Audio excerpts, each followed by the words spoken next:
Assalamualaikum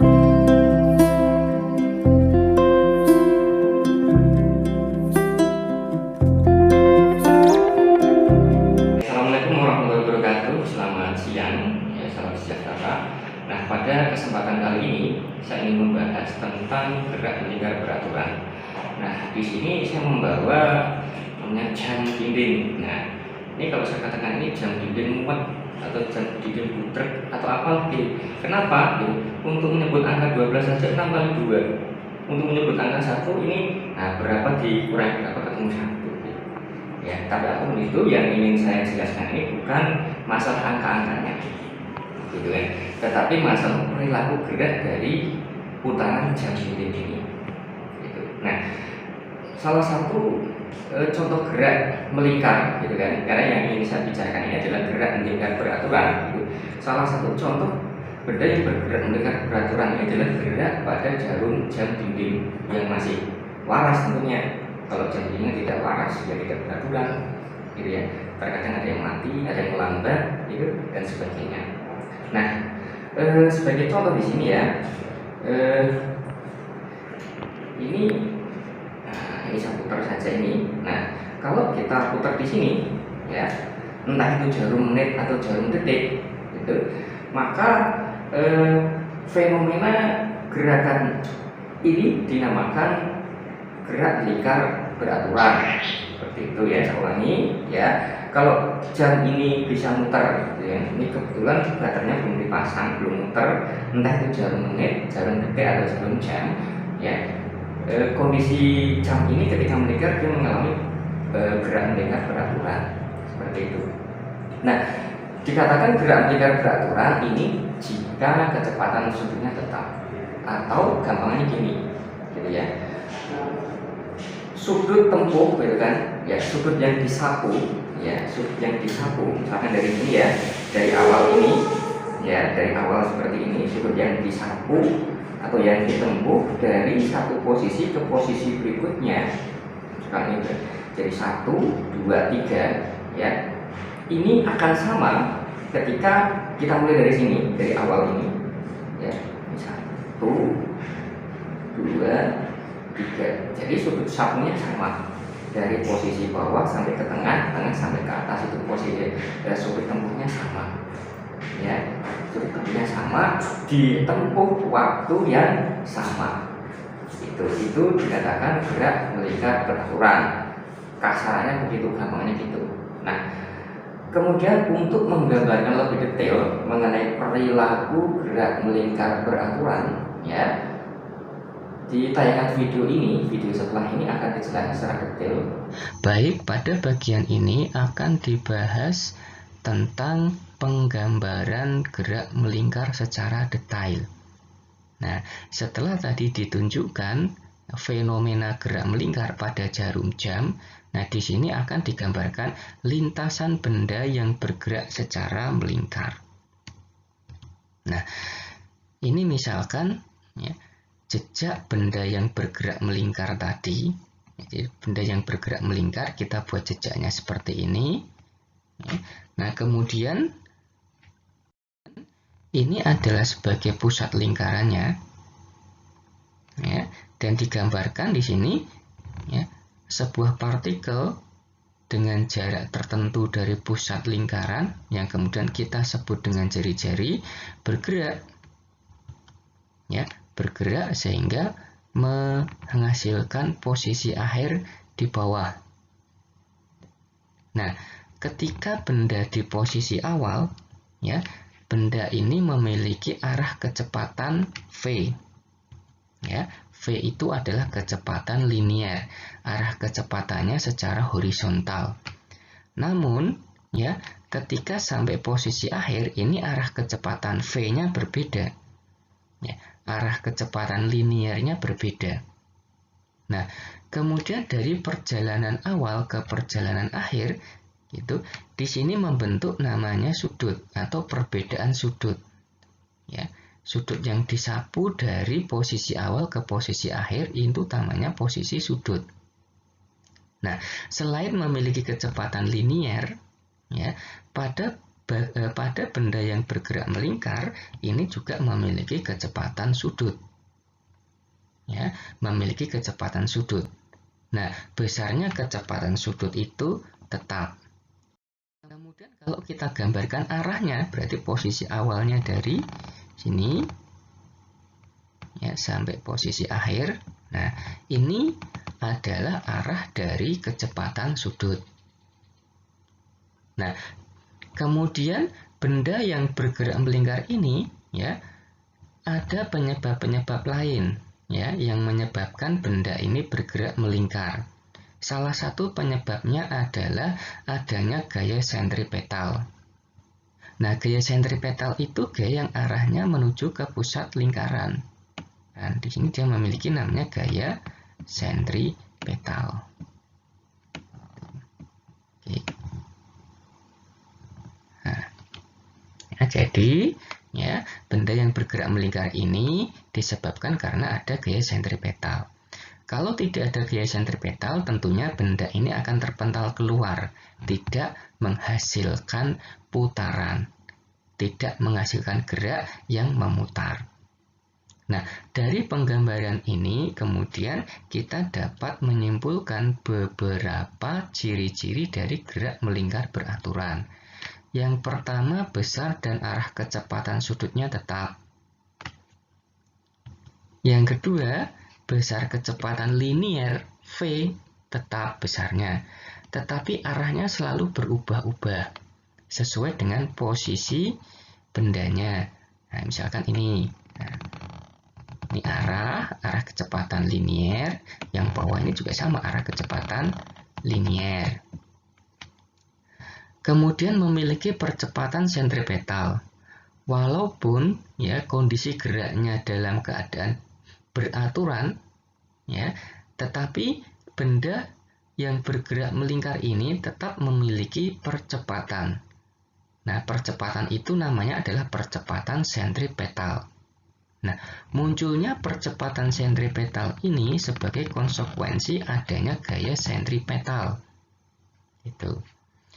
Nah, kemudian percepatan sudutnya adalah 0. Tuh. Ini ciri-ciri utama dari benda yang bergerak melingkar beraturan. Nah, kemudian ya setelah digambarkan tadi, ya setelah dilakukan penggambaran umum pada benda yang bergerak melingkar tadi, kita dapat juga menentukan besaran-besaran yang terkait di dalamnya. Yang pertama adalah sudut, satuan dalam SI-nya radian, di mana satu putaran ini setara dengan 2 pi rad, dan 2 pi rad setara dengan 360 derajat. Itu ya. Nah, selanjutnya adalah frekuensi. Frekuensi satuannya hertz ya. Definisinya adalah banyaknya putaran yang dihasilkan dalam waktu tertentu, itu frekuensi. Lawan dari frekuensi ada periode, satuannya sekon, yaitu waktu yang dibutuhkan untuk satu kali berputar. Nah, kemudian frekuensi dan periode ini secara ringkas dapat kita tuliskan hubungan keduanya. Kalau frekuensi kebalikan dari periode, periode kebalikan dari frekuensi. Nah, kemudian ada kecepatan linier, namanya jarak tempuh. Nah, kemudian kecepatan sudut omega ini definisinya adalah perbandingan antara perubahan sudut dengan selang waktu atau perubahan sudut yang dilakukan dalam selang waktu tertentu. Satuannya adalah rad per sekon dalam SI. Nah, kemudian selain digunakan persamaan delta theta per delta t, ini juga dapat kita tulis dengan 2pi kali f. Ya, 2pi kali f. F-nya adalah frekuensi. Tuh. Nah, kemudian antara kecepatan linier dan kecepatan sudut ini dapat kita tuliskan secara matematis, yaitu V sama dengan omega kali R, atau V sama dengan 2pi kali F kali R. Ini hubungan antara kecepatan linier dan kecepatan sudut. Kemudian percepatan sentripetal. Ya, ini adalah bisa kita tuliskan AS ya sama dengan V kuadrat per R. Satuannya meter per sekon kuadrat.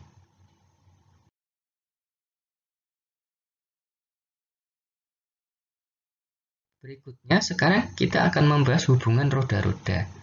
Kita perhatikan di sini, ini adalah contoh mesin jam tangan arloji. Kita bisa lihat mesin-mesinnya di sini. Ada roda besar, ada roda kecil. Antara roda besar dan roda kecil ini dia bersinggungan. Kemudian, nah kalau kita lihat sepeda di sini, ya kita lihat rantainya di sini, gearnya di sini, dia dihubungkan dengan rantai. Nah ini juga termasuk hubungan roda-roda. Termasuk hubungan antara ban dengan velg ini juga termasuk ke dalamnya. Nah, sebagai contoh ekstrimnya, kalau kita lihat mesin di sini, kita sering menemukan hubungan-hubungan roda seperti ini. Ya. Seperti mesin motor, gitu kan, shaker dan sebagainya. Ya, bentuknya begini, ada geriginya, ada giginya. Gitu. Nah, kemudian dari beberapa penggambaran ini, ya, secara sederhana dapat kita gambarkan, dapat kita tuliskan beberapa hubungan roda. Yang pertama roda bersinggungan. Yang dicontohkan itu adalah arloji. Kita perhatikan di sini. Nah, jadi bersinggungan ini antara tepi A dan tepi B ini saling bersinggungan. Nah, sifat dari hubungan roda bersinggungan ini adalah arah kecepatannya berbeda. Arah putarannya berbeda. Nah, kemudian ya, kecepatan linear A sama dengan kecepatan linear B. Tetapi kecepatan sudutnya tidak sama. Ini kalau dihubungkan secara bersinggungan. Kemudian yang kedua adalah dihubungkan dengan tali. Ada dua roda atau lebih dihubungkan dengan tali seperti gear sepeda, dia dihubungkan dengan rantai. Nah, misalnya seperti ini, ya, R1, R2, R1 itu adalah jari-jari lingkaran pertama, roda pertama, R2 jari-jari roda kedua. Hubungannya sama dengan roda bersinggungan. Kecepatan A, kecepatan linear A itu yang pertama, sama dengan kecepatan linear B itu yang kedua. Dan kecepatan sudutnya berbeda. Nah, pada keadaan ini nanti akan menghasilkan arah putaran yang sama. Nah, yang ketiga adalah roda yang dihubungkan sepusat. Misalnya adalah hubungan antara ban dengan velg. Itu dihubungan sepusat. Nah, contohnya begini. Nah, ini akan menghasilkan arah putaran yang sama. Nah, kemudian sifat berikutnya secara matematis bahwa kecepatan sudutnya adalah sama. Kecepatan sudut antara A dan B itu sama. Tetapi kecepatan linearnya tidak sama. Gitu. Nah, kemudian setelah ini ya, akan dibahas contoh soalnya bagaimana. Nah, perhatikan gambar berikut. Ada 1, 2, 3, 4 roda yang dihubungkan sedemikian rupa.